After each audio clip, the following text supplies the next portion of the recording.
फिरफिलाखौ लानाय जादों गेरुवा गाबनि। बे गेरुवा गाबा मानि थाखाय लानाय जादों जोङो? बे गेरुवा गाबानो जाहैबाय माने मोनसे माहि बयजोंबो गोरोबनानै थाया, सानानो ब्रह्म, सानानो इसोर। बिनि थाखायनो जों बे सानखौ लानाय जादों। सान नङाबा माने जेबो जिनिसानो थांनानै थानो हाया।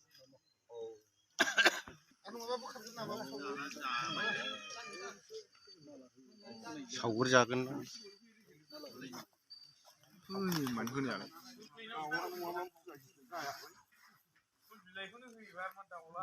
बिसिना माबाखौ होबावोसो, गोजासो होबावो।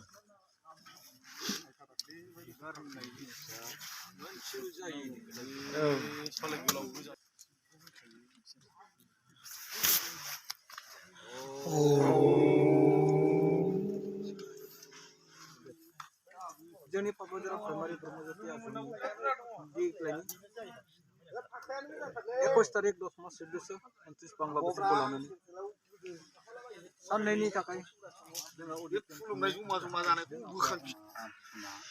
जय जगालिखौ सिबस्रां होनाय, माबानाय, आरिनाय गासिबो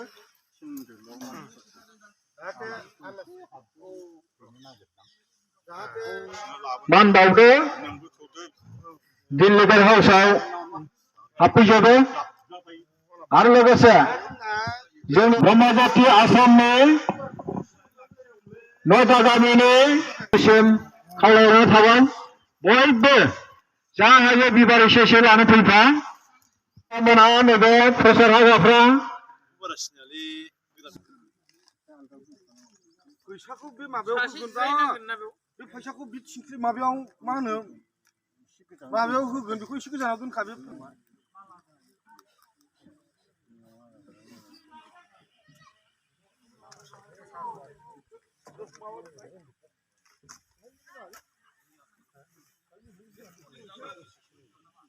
बेटार गैयालै जोंनाव मा नंनाय जादों।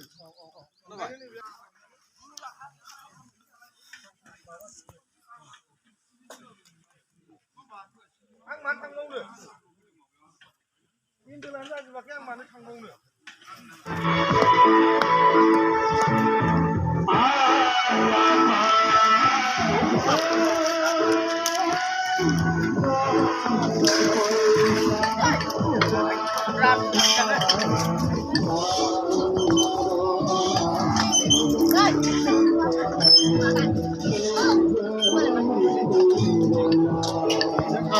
Labra.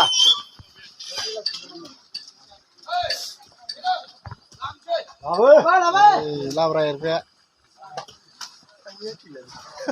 Apa juga kamarnya nih?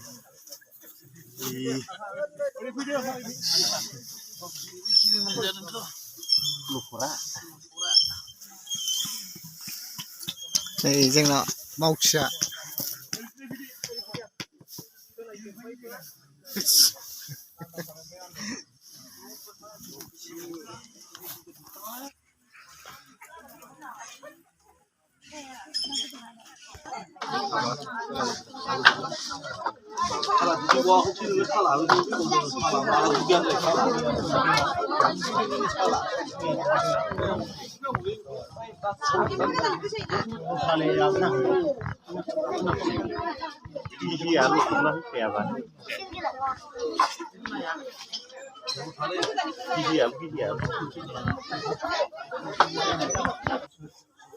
नाथाय जोंनि ब्रह्म धोरोमाव मा होनदों बेखौ अमाबस्या आरो पुर्णिमा मोननैजोंसो मोनसे। दा बेनि माखासेखौ उनाव खिन्थागोन। मोननैजोंसो मोनसे। बुहुमा गिदिङै गिदिङै गिदिंगासिनो दङ।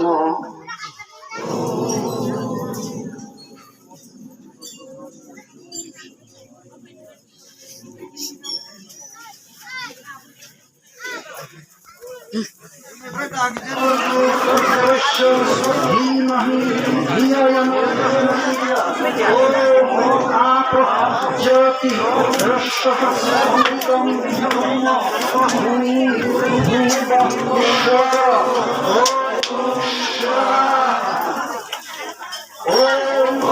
ब्रह्मार्पणं ब्रह्महवि ब्रह्माग्नौ ब्रह्मणाहुतं ब्रह्मभूतं संकल्पं ब्रह्मकर्म समाधिना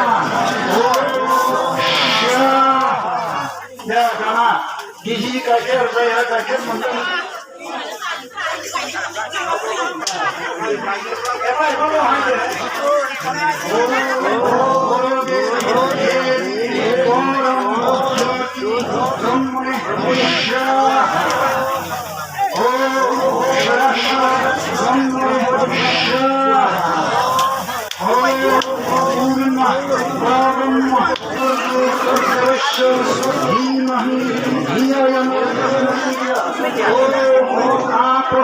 ज्योति रस्सहस्रभूतं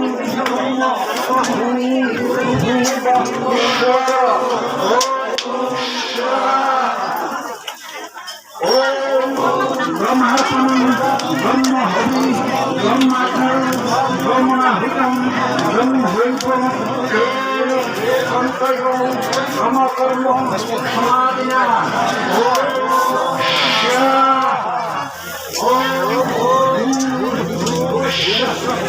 ओम